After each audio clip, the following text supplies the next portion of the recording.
नमस्कार, बहुत स्वागत है आपका अपना बिहार में। आपके साथ मैं हूं सोनाली सिंह। 25 फरवरी को पूर्णिया में महागठबंधन की महारैली होनी है। महागठबंधन के 7 दलों ने इस महारैली की तैयारी शुरू कर दी है। रैली को लेकर बैनर पोस्टर छप गए हैं। पूर्णिया में जगह जगह पर पोस्टर लगाए गए हैं। इस पोस्टर में सभी घटक दलों के नेताओं की तस्वीर लगी हुई है, लेकिन कांग्रेस की ओर से पीएम पद के उम्मीदवार राहुल गांधी की तस्वीर इस पर नहीं है। बिहार कांग्रेस के प्रदेश अध्यक्ष की भी तस्वीर पोस्टर में नहीं है। आप भी देखिए, सीएम नीतीश, तेजस्वी यादव और लालू यादव की बड़ी बड़ी तस्वीरें यहां पर लगाई गई हैं पोस्टर में। कांग्रेस की ओर से सोनिया गांधी और मल्लिकार्जुन खड़गे की तस्वीर पोस्टर पर है। वाम दलों के सीताराम येचुरी, डी राजा और दीपांकर भट्टाचार्य की तस्वीर लगी है। आरजेडी की ओर से लालू प्रसाद, तेजस्वी यादव और अब्दुल बारी सिद्दीकी की तस्वीर लगी है। हमसे बात करें तो जीतन राम मांझी और जेडीयू से सीएम नीतीश कुमार, राष्ट्रीय अध्यक्ष ललन सिंह की तस्वीर है। इतने बड़े नेताओं के बीच कांग्रेस की ओर से राहुल गांधी की तस्वीर नहीं है, जबकि राहुल गांधी राष्ट्रीय स्तर पर बीजेपी के खिलाफ मोर्चा खोले हुए हैं। राहुल भारत जोड़ो यात्रा के तहत कन्याकुमारी से लेकर कश्मीर तक पदयात्रा कर चुके हैं। बीजेपी के खिलाफ राहुल विपक्ष की ओर से माहौल बनाने में जुटे हैं। इसके बावजूद भी बिहार में महागठबंधन की ओर से पहली बड़ी रैली में राहुल गांधी की तस्वीर भी बैनर पोस्टर पर नहीं लगी है, जो कि बड़ा सवाल खड़ा करती है। तो ये पोस्टर आपके टीवी स्क्रीन पर देखिए। तमाम अलग अलग नेताओं की तस्वीर लगी है, घटक दलों की तस्वीर यहां पर लगी है। अलग अलग नेताओं की कांग्रेस की ओर से सोनिया गांधी और मल्लिकार्जुन खड़गे की तस्वीर यहां पर है, लेकिन राहुल गांधी की तस्वीर आपको नहीं नजर आ रही होगी। और 25 फरवरी को पूर्णिया में इस महारैली का आयोजन किया गया है। और सवाल यही कि आखिर इतने बड़े महारैली में राहुल गांधी की तस्वीर क्यों नहीं लगी है, क्योंकि राहुल गांधी खुले तौर पर बीजेपी के खिलाफ मुखर होकर उतरते हैं। उन्होंने भारत जोड़ो यात्रा भी की, उसके बावजूद भी राहुल गांधी की तस्वीर पोस्टर पर नहीं लगना कई सवाल यहां पर खड़ा करती है। 25 फरवरी को पूर्णिया के ऐतिहासिक रंगभूमि मैदान में महागठबंधन की रैली होनी है। ये वही मैदान है जहां सबसे पहले अमित शाह ने रैली कर चुनावी शंखनाद किया था, और अब महागठबंधन की रैली हो रही है। और महागठबंधन की रैली को लेकर पूरे शहर में बैनर पोस्टर लगाया गया है। महागठबंधन की ओर से लगाया गया है, जदयू और कांग्रेस की तरफ से भी लगाया गया है। और आप देख सकते हैं कि यहाँ सर्किट हाउस के पास भी ये पोस्टर लगा हुआ है, और इसी तरह के पोस्टर शहर के कई जगहों पर लगा हुआ है। लेकिन इस पोस्टर की खासियत क्या है वो आप देखिए कि मुख्यमंत्री नीतीश कुमार सबसे ऊपर में है, उसके सामने उधर लालू यादव हैं, फिर इधर नीचे में तेजस्वी यादव हैं, नीतीश कुमार के जस्ट नीचे तेजस्वी यादव हैं, ऊपर में महागठबंधन के कई नेता हैं जिसमें सोनिया गांधी हैं, कांग्रेस के राष्ट्रीय अध्यक्ष हैं ललन सिंह हैं, दीपांकर भट्टाचार्य हैं, अन्य कई नेता हैं, महागठबंधन के सभी नेता हैं। लेकिन इस पोस्टर से जो कांग्रेस के प्रधानमंत्री के उम्मीदवार हैं राहुल गांधी, वो गायब हैं। उनका कहीं भी महागठबंधन के पोस्टर में कहीं भी फोटो नहीं दिख रहा है। यहाँ तक कि जो प्रदेश अध्यक्ष है, बिहार के प्रदेश अध्यक्ष अखिलेश सिंह, उनका भी पोस्टर में कहीं भी फोटो नहीं लगा हुआ है। तो ऐसे में आप खुद समझ सकते हैं कि ये महागठबंधन की रैली हो रही है, जिसमें कि जो महागठबंधन के बड़े नेता हैं राहुल गांधी, अखिलेश सिंह, वो गायब हैं। और जिस तरह से ये पोस्टर लगाया गया है, इससे कई तरह के संदेश सामने आ रहे हैं। कुमार प्रवीण, न्यूज़ 18 पूर्णिया। और देखिए, सवाल है कि पूर्णिया में तेजस्वी यादव सीएम नीतीश कुमार की पीएम उम्मीदवारी का ऐलान क्या करने वाले हैं। ये सवाल हम इसलिए उठा रहे हैं क्योंकि तेजस्वी यादव शनिवार को लेफ्ट के कार्यक्रम में ये साफ कर चुके हैं कि कांग्रेस वहां तैयारी करे जहां वो बीजेपी से सीधा मुकाबला में है। जहां क्षेत्रीय दल मजबूत है वहां कांग्रेस ध्यान नहीं दे।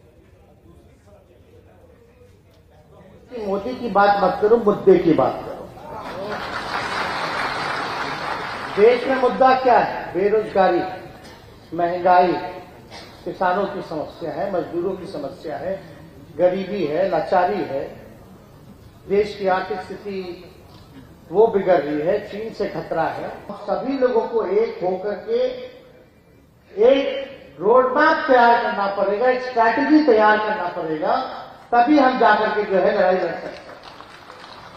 और यही चर्चा लगातार माननीय मुख्यमंत्री जी ने अपने भाषण में भी किया।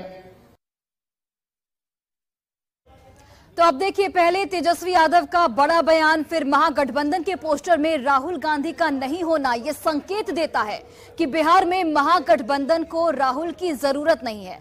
जेडीयू और आरजेडी उन्हें पीएम कैंडिडेट नहीं मानते हैं।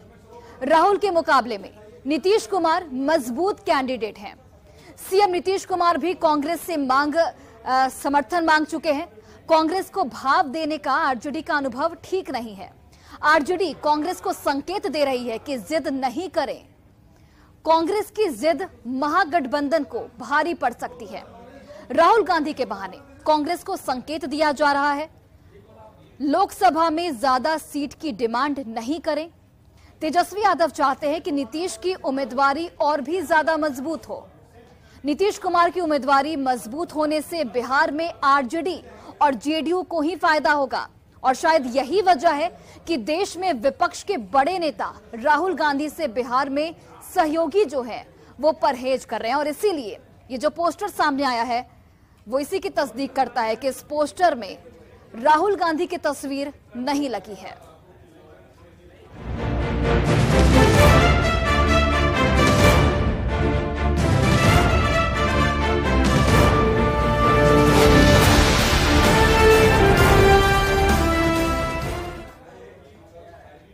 तो बिहार की सियासत के मद्देनजर एक और बड़ी खबर आपको बताते चले। क्या तेजस्वी को सीएम बनाने पर जेडीयू का स्टैंड बदल गया है? ये सवाल इसलिए क्योंकि सीएम नीतीश कुमार ने कहा था कि 2025 विधानसभा चुनाव में महागठबंधन तेजस्वी के नेतृत्व में चुनाव लड़ेगा। लेकिन जेडीयू के राष्ट्रीय अध्यक्ष ललन सिंह ने अब साफ कह दिया है कि 2025 की बात 2025 में ही की जाएगी। वहीं कांग्रेस भी ललन सिंह के बयान का समर्थन कर रही है। ऐसे में बड़ा सवाल यह है कि तेजस्वी के सीएम बनने का सपना अब कैसे पूरा होगा? तेजस्वी यादव होंगे 2025। कब हम बोले क्या? हम बोले क्या? कहाँ पे तो जब आएगा समय तब देखा जाएगा। नेतृत्व में है, पार्टी में नेतृत्व में रहेगा। आज मुख्यमंत्री नीतीश कुमार जी हैं तो राष्ट्रीय जनता दल नेतृत्व में नहीं है। अरे तो जवाब का सवाल है। आज भी राष्ट्रीय जनता दल नेतृत्व में है और मुख्यमंत्री नीतीश कुमार जी। चर्चा तो यही होगा। अरे 2025 जब आएगा तब बात कीजिएगा, अभी 2025 नहीं है। 2025 के नेतृत्व पे बात तो 2024 और 2025 के चुनावों के नतीजे के बाद होनी है। किस सहयोगी का कैसा परफॉर्मेंस होता है, इन सब के बाद ये बात होगी। जिस किसी को भी इनका उत्तराधिकारी बनना है उसको तो पहले प्रूफ करना होगा, पहले परफॉर्म करके उस इमेज के करीब जाना होगा। दरअसल बिहार के सीएम नीतीश कुमार ने नई सरकार बनने के कुछ महीने बाद ही ऐलान किया था कि 2025 का विधानसभा चुनाव महागठबंधन तेजस्वी यादव के नेतृत्व में लड़ेगा। नीतीश कुमार 13 दिसंबर 2022 को पटना के बापू सभागार में आयोजित एक कार्यक्रम में तेजस्वी यादव को आगे बढ़ाने का ऐलान कर चुके हैं। तब नीतीश कुमार तेजस्वी का हाथ पकड़कर पीछे से आगे लेकर आए थे और कहा था कि 2025 में महागठबंधन का नेतृत्व यही करेंगे। इसके बाद से उपेंद्र कुशवाहा बागी हो गए थे। इस रिपोर्ट को आप देखिए।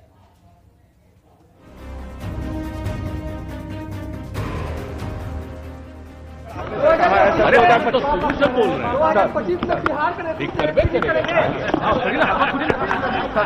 एकदम करेगा, समझ गया ना। तेजस्वी को लेकर सीएम नीतीश कुमार का ये बयान 13 दिसंबर 2022 का है, जब नीतीश कुमार विधानसभा सत्र के पहले दिन महागठबंधन की बैठक में तेजस्वी यादव को अपना राजनीतिक उत्तराधिकारी बताकर सबको चौंकाते नजर आए थे। नीतीश कुमार ने कहा था कि साल 2025 में होने वाले विधानसभा का चुनाव तेजस्वी यादव के नेतृत्व में लड़ा जाएगा। अरे तो शुरू से बोल रहे हैं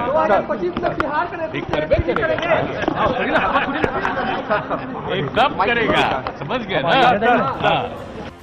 इसके पहले भी सीएम नीतीश कुमार कई मौकों पर बिहार का नेतृत्व तेजस्वी को करने को लेकर अपने भाषणों में संकेत दे चुके थे, लेकिन अब पार्टी के राष्ट्रीय अध्यक्ष ललन सिंह ने तेजस्वी के सीएम पद को लेकर बड़ा बयान दिया है।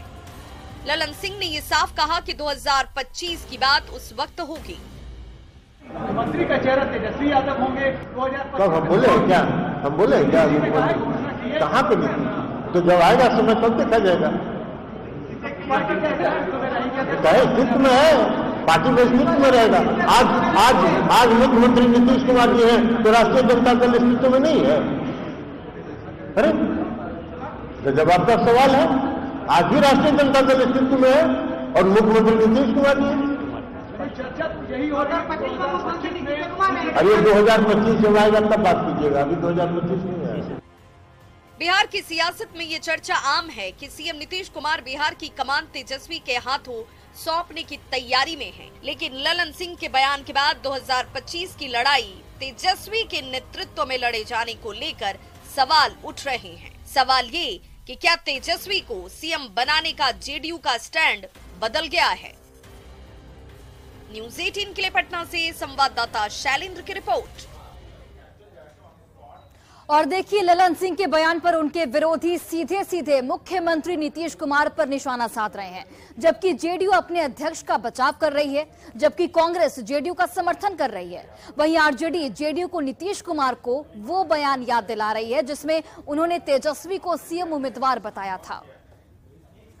महागठबंधन का एक मजबूत स्वरूप है जिसमें 7 पार्टियां शामिल हैं। सबने मिलकर आदरणीय नीतीश कुमार जी को महागठबंधन का नेता चुना है और बिहार के मुख्यमंत्री के रूप में न्याय के साथ विकास के एजेंडे पर वो बिहार की सेवा कर रहे हैं।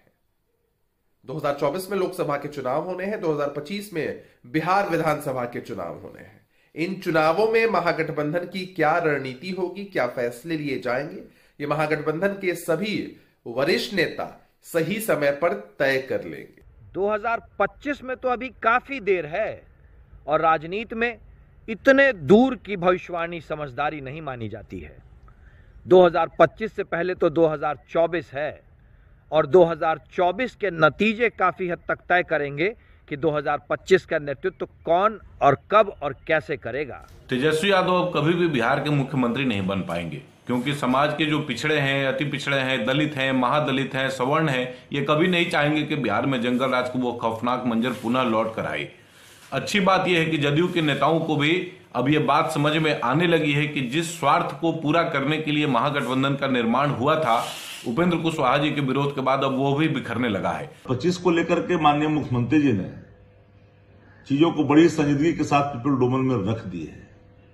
इसलिए मेरा मत साफ है कि इसमें बहुत अब आगे पीछे व्याख्या करने की जरूरत नहीं है और इन बातों को लेकर के हम लगातार संजीदगी के साथ काम कर रहे हैं कि 14 वाले 24 में नहीं आए और यही संकल्प है और इसी संकल्प के साथ हम आगे बढ़ रहे हैं।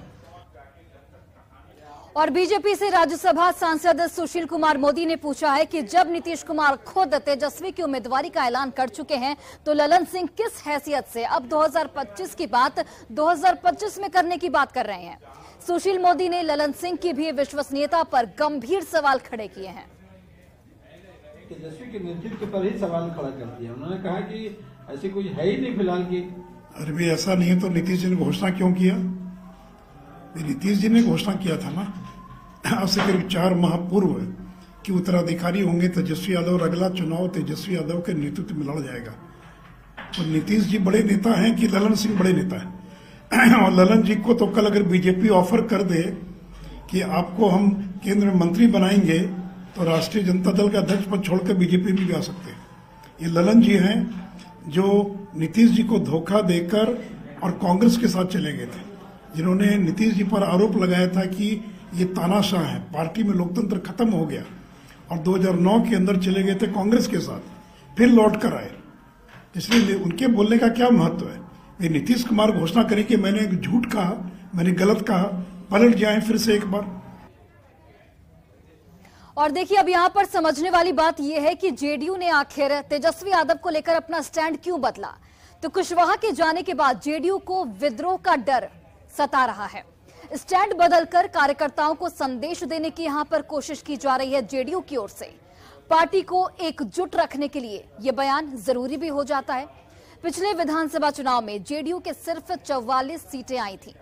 लगातार आरजेडी के सामने सरेंडर की बात उठ रही थी। ऐसे में जेडीयू के लिए यह जरूरी था कि वो एक मजबूत बयान दे ताकि कार्यकर्ताओं के बीच कंफ्यूजन की स्थिति न रहे। और शायद यही वजह है कि ललन सिंह ने इस खतरे को भांपते हुए इस तरीके का बयान दिया। तो ललन सिंह ने ये साफ कह दिया है कि 2025 की बात 2025 में ही होगी। और इस बयान के बाद अब तमाम सियासी दलों की अपनी अपनी रायशुमारी सामने आ रही है। यहां पर सवाल यह भी उठता है कि जब नीतीश कुमार को महागठबंधन ने नेता माना है तो अब उनके बयान के उलट बयानबाजी क्यों शुरू हो गई, और कांग्रेस आखिर क्यों ललन सिंह का समर्थन कर रही है। कांग्रेस भी नहीं चाहेगी कि आरजेडी मजबूत हो। आरजेडी मजबूत होगी तो कांग्रेस का दावा कम होगा।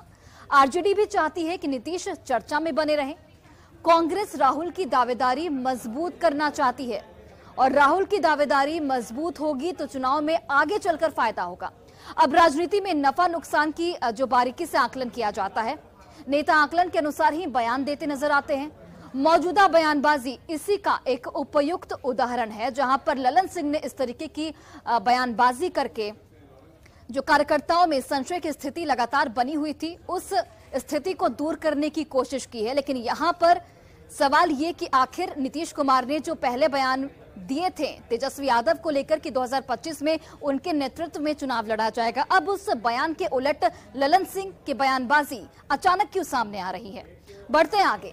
गया में अपराधियों ने एक बड़ी वारदात को अंजाम दिया है। सुबह सवेरे अपराधियों ने एक प्रॉपर्टी डीलर की गोली मारकर हत्या कर दी है। इस बड़ी वारदात के बाद इलाके में सनसनी फैल गई है।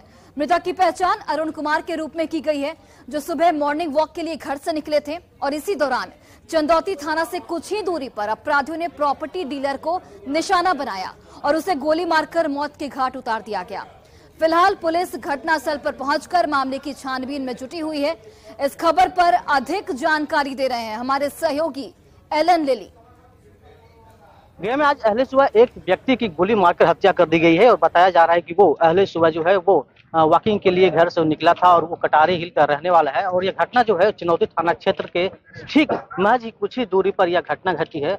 बताया जा रहा है कि बाइक सवार जो है वो 3 से 4 की संख्या में जो अपराधी थे वो यहाँ पर पहुंचे और जो वॉकिंग के लिए जो जा रहे थे उसी दौरान जो है वो दनादन जो है 1 से 2-3 गोलियां जो है वो चलाना शुरू कर दिया, जिससे उसकी घटनास्थल मौत हो गई। फिलहाल घटना के बाद जो है वहाँ पर स्थानीय एएसपी सहित कई तमाम जो पुलिस अधिकारी है वो यहाँ पर पहुंचे हैं और घटना की जायजा ले रहे हैं और अपराधियों की धरपकड़ करने के लिए जुट गई है। फिलहाल यहाँ पर कई तरह के सीसीटीवी यहाँ पर कैमरे लगे हुए हैं और सीसीटीवी कैमरे के आधार पर जो है वो अपराधियों की पहचान में जुट गई। हालांकि प्रशासन का कहना है कि कुछ ही घंटों में जो है ये जो हत्या की जो वारदात है वो जो अपराधी जो शामिल है उसे गिरफ्तार कर लिया जाएगा। फिलहाल यह भी बताया जा रहा है कि जो अरुण कुमार जो है वो मृतक है वो प्रॉपर्टी डीलर का काम करते थे। साथ ही उनका परिजनों का कहना है कि वो थाना में भी वो काफी बैठते थे, पुलिस के साथ काफी अच्छी संबंध थे। और बताया जा रहा है कि अभी फिलहाल वो पूरी जांच के बाद ये पता चल पाएगा कि जो हत्या हुआ है वो किस कारणों से हुआ है। फिलहाल पुलिस का कहना है कि अपराधी जो है वो उसे जल्द से जल्द गिरफ्तार कर लिया जाएगा। न्यूज़ 18 गया।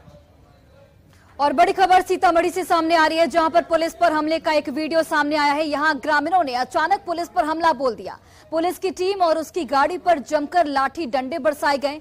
मामला पुपरी थाना के भिट्टा गांव का है। जानकारी मिल रही है कि 3 दिन पहले भिट्टा गांव में संदेहास्पद स्थिति में सहनी के बेटे मुकेश सहनी की मौत हो गई थी, जिसे स्थानीय लोग हत्या बताकर जमकर हंगामा और प्रदर्शन कर रहे थे। सड़क जाम की सूचना मिलते ही जैसे ही पुलिस की टीम मौके पर पहुंची, स्थानीय लोगों ने उन पर हमला बोल दिया। और ये तस्वीरें आप देखिए, जहां पर पुलिस की जीप को क्षतिग्रस्त किया गया है। पुलिस की टीम पर हमला बोला गया, लाठी डंडे से उन पर वार किया गया है।